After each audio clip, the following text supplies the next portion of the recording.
आज हम बात करने वाले हैं एक ऐसी घटना के बारे में जहां लोग पूरे 15 साल तक फंसे रहे। एक ऐसा दौर था जब काले अफ्रीकी लोगों को गुलाम बनाया जाता था। गुलामों को बेचने के लिए एक जहाज समुद्र के बीच से गुजर रहा था। वो जहाज एक दूर बसे द्वीप के पास पहुंचा। वहां पत्थरीली चट्टानों से टकराकर वो जहाज डूब गया। इस हादसे में 122 नाविक और 60 गुलाम ही जिंदा बच पाए। 122 नाविक 3 महीने बाद नया जहाज तैयार कर अपने घर लौट गए, लेकिन वे 60 गुलाम उसी छोटे से द्वीप पर पूरे 15 साल तक अटके रहे। सोचिए, वहाँ न पेड़ थे, न पानी, न ही खाना। 15 साल के लंबे संघर्ष के बाद सिर्फ 7 महिलाएं और एक छोटा बच्चा ही जीवित बचा। वीडियो शुरू करने से पहले चैनल को सब्सक्राइब जरूर करें। तो चलिए अब वीडियो की शुरुआत करते हैं। ये कहानी शुरू होती है सन 1761 में, जब फ्रांस का वाणिज्यिक जहाज एलुटिल अफ्रीका के पूर्वी तट के बंदरगाह फॉल पॉइंट माडागास्कर से रवाना हुआ था। इसका उद्देश्य था कि वो वहां से जबरन उठाए गए अफ्रीकी गुलामों को लेकर आइल डी फ्रांस यानी मॉरिशस पहुंचे। उस समय अफ्रीका के गांवों से लोगों को जबरदस्ती घरों से खींच लिया जाता था और उन्हें गुलाम बनाकर चोरी छिपे व गैर कानूनी तरीके से व्यापारी बड़ी रकम में बेच देते थे। इन गुलामों से महलों में, खेतों में और जहाजों पर कठिन काम करवाकर व्यापारी मोटी कमाई करते थे और भी कई तरह की मेहनत से वे अच्छा मुनाफा कमा लेते थे। ट्रॉमलिन द्वीप असल में एक छोटा, सपाट और निर्जन सा टुकड़ा था। इसकी लंबाई करीब 1.7 किलोमीटर, चौड़ाई लगभग 700 मीटर और ऊंचाई बेहद कम थी। आसपास पेड़ पौधे बहुत ही कम थे और वहां ताजे पानी का स्रोत लगभग ना के बराबर था। ये जगह उन लोगों के लिए किसी ठिकाने से ज्यादा एक ऐसी भूमि बन गई जहां बची हुई चीजों और अपनी मेहनत के सहारे ही जिंदा रहना था। जो लोग किनारे पहुंचे वे थके हारे और सदमे में थे। उन्हें अंदाजा भी नहीं था कि यही छोटा सा द्वीप आने वाले 15 सालों तक उनका घर बन जाएगा। अब असली कहानी शुरू होती है। समुद्र की डरावनी रात के बाद जब सूरज की पहली किरणें उस छोटे निर्जन द्वीप पर पड़ी, तब 122 फ्रांसीसी नाविक और 60 अफ्रीकी गुलाम थके भूखे प्यासे रेत पर पड़े थे। उनके शरीर पर नमक जम गया था और चेहरों पर सिर्फ एक सवाल था, अब क्या? जहाज लुटिल के डूबने के बाद जो थोड़ा सामान बच पाया वही उनकी उम्मीद था। उसमें था थोड़ा सूखा मांस, आटा, रोटी, शराब और थोड़ी पानी की मात्रा। लेकिन इतने लोगों के लिए ये राशन मुश्किल से 10 दिन भी नहीं टिक सकता था। कप्तान ने आदेश दिया कि हर व्यक्ति को दिन में सिर्फ एक बार सीमित खाना दिया जाएगा। पहले 2 दिन किसी तरह कट गए, लेकिन तीसरे दिन असली मुसीबत सामने आई। पानी लगभग खत्म था। चारों ओर सिर्फ खारा समुद्र और तपती रेत फैली थी। कई लोग प्यास से बेहाल होकर समुद्र का पानी पीने लगे, जिससे उनकी हालत और बिगड़ गई। तभी कुछ अफ्रीकी गुलामों ने, जिन्होंने कठिन माहौल में जीना सीखा था, एक उपाय सुझाया। उन्होंने द्वीप के बीच में खुदाई शुरू की। घंटों की मेहनत के बाद जब गीली मिट्टी नजर आई और नीचे से मीठे पानी की धार निकली, तो सबके चेहरों पर उम्मीद लौट आई।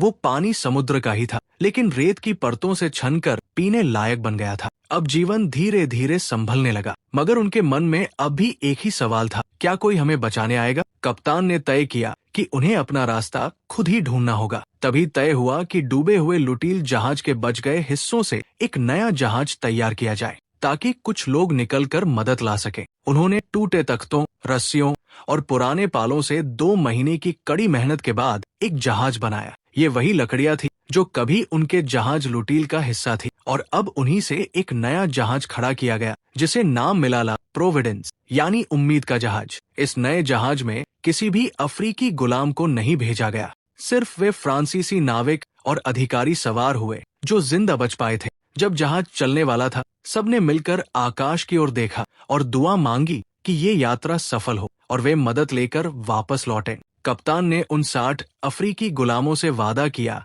कि हम लौटेंगे और तुम्हें यहाँ से जरूर ले जाएंगे। फिर प्रोविडेंस समुद्र की गहराइयों की ओर बढ़ा, लेकिन ये रास्ता आसान नहीं था। समुद्र उग्र था, लहरें ऊंची थी और जहाज कई बार तूफानों में फंसा। लगातार 4 दिनों की लड़ाई के बाद वे मडागास्कर के पास पहुंचे, लेकिन वहां पहुंचने से पहले ही जहाज में बीमारी फैल गई। कुछ ही दिनों में कई नाविक बीमार हुए और बहुतों की मौत हो गई। जो लोग बचे, उन्होंने उन्हीं को समुद्र में दफना दिया। आखिरकार कुछ थके हुए नाविक किसी तरह मडागास्कर के तट तक पहुंचे और वहां के गवर्नर को पूरी घटना बताई।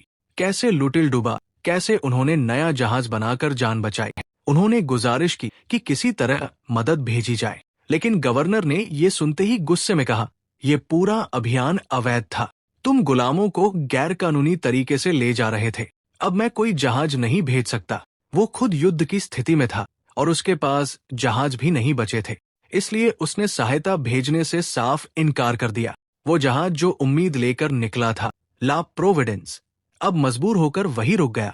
जिन पर मदद पहुंचाने की जिम्मेदारी थी, उन्होंने भी चुप्पी साध ली। उधर ट्रोमेलिन द्वीप पर 60 अफ्रीकी गुलाम हर दिन समुद्र की तरफ देखते रहे। वे सोचते रहे, शायद आज कोई जहाज दिखाई दे। उन्होंने किनारे पर पत्थरों से हेल्प लिखा, धुआं उठाया और आसमान को निहारते रहे, लेकिन कोई सहायता नहीं आई। ला प्रोविडेंस में जो लोग गए थे, वे कभी वापस नहीं लौटे। अब इन 60 गुलामों को ये बात समझ आ गई थी, उन्हें अपने जीवन की लड़ाई खुद लड़नी होगी। जब ये समझ में आ गया कि अब कोई मदद नहीं आने वाली, तो बचे हुए 60 अफ्रीकी गुलामों ने मिलकर जिंदा रहने के तरीके ढूंढने शुरू कर दिए। सबसे पहले उन्होंने देखा कि एक बड़ा गड्ढा पहले से खुदा हुआ था। वही उनका जीवन केंद्र बन गया। बारिश का पानी वहीं जमता और यही उनका पीने का सहारा था। समय बीतने के साथ वे उसे और गहराई तक खोदते गए। लकड़ी बहुत कम थी, लेकिन लुटील जहाज के डूबे टुकड़ों के पास कुछ लकड़ी बची थी जिसे इस्तेमाल किया जा सकता था। मगर वो जगह दूर और खतरनाक थी, इसलिए वहां तक जाना मुश्किल था।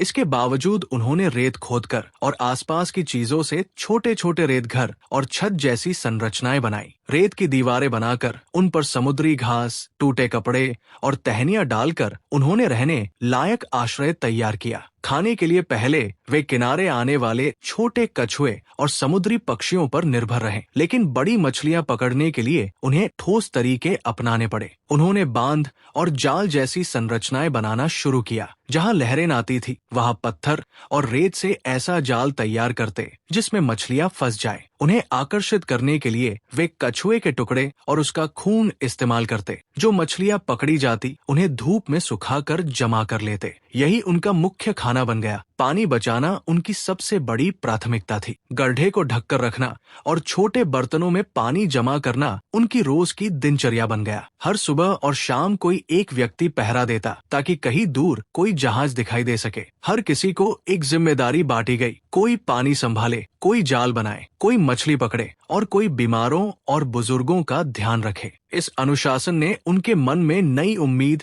और ताकत भर दी। लगभग 3 हफ्तों में, जिनमें हिम्मत और शक्ति थी, उन्होंने बची लकड़ी और जहाज के मलबे से एक छोटी नाव तैयार कर ली। इस नाव पर 20 लोग सवार होकर मडागास्कर की ओर चल पड़े, ये उम्मीद लेकर कि वे वहां से सहायता लेकर लौटेंगे। लेकिन वे 20 लोग कभी वापस नहीं आए। कौन सा तूफान उन्हें बहा ले गया या वे कहाँ खो गए, आज तक कोई नहीं जान पाया। समय धीरे धीरे आगे बढ़ता गया। महीने, साल गुजर गए। बचे हुए लोग 3 साल तक उनकी वापसी का इंतजार करते रहे। इस दौरान कई लोग बीमारी, भूख और कमजोरी से मरते गए। जिनके पास थोड़ी भी ताकत बची थी, उन्होंने रेत घरों, गड्ढे और बांधों की मरम्मत में अपनी पूरी ऊर्जा लगा दी। अपने मरे साथियों को रेत में दफनाकर छोटे निशान बनाकर उन्हें सम्मान दिया। वक्त बीतते बीतते उनका जीवन इतना व्यवस्थित हो गया कि वे एक छोटे समाज की तरह एक दूसरे पर निर्भर होकर रहने लगे। दूसरी तरफ जो फ्रांसीसी नाविक ला प्रोविडेंस में गए थे, वे भी लगातार मदद लाने की कोशिश करते रहे। उनमें से एक व्यक्ति बार बार पत्र और संदेश भेजता रहा, जो कई सालों तक चलते रहे। आखिरकार 11 साल बाद वो पत्र किसी ऐसे व्यक्ति के हाथ लगा, जिसने तुरंत उसे मडागास्कर के गवर्नर तक पहुंचाया। फिर उन्होंने तुरंत बचाव दल भेजने का आदेश दिया। पहली कोशिश में जहाज ट्रोमलिन के पास पहुंचा, लेकिन वहां समुद्र के नीचे खतरनाक चट्टानें और रीफ फैले हुए थे। इसलिए कप्तान ने जोखिम न उठाते हुए वापस लौटने का फैसला किया। इस नाकाम प्रयास ने ट्रोमलिन पर फंसे लोगों की उम्मीद को एक बार फिर तोड़ दिया। फिर भी उन्होंने अपना गड्ढा गहरा किया, बांध और जाल ठीक किए और जीवन जारी रखा। 1 साल बाद लगातार प्रयासों के बाद 29 नवंबर 1776 को फ्रांसीसी जहाज ला दोफिन ट्रोमलिन द्वीप के पास पहुंचा। कप्तान जाक्स मरीबोदे खुद किनारे पर उतरे और जो दृश्य उन्होंने सामने देखा, उसने सभी को स्तब्ध कर दिया। जहां कभी 60 लोग जीवित थे, वहां अब सिर्फ 7 महिलाएं और एक छोटा बच्चा ही बचे थे। महिलाएं अपने रेत घरों के बीच खड़ी थी, हाथों में पुराने बर्तन लिए हुए। पास ही वो गड्ढा था जहां से उनका जीवन चलता था। किनारे पर पत्थरों से बने बांध, सूखी मछलियां और कुछ औजार रखे थे। ये 15 साल की कठिनाई और जद्दोजहद की गवाही थे।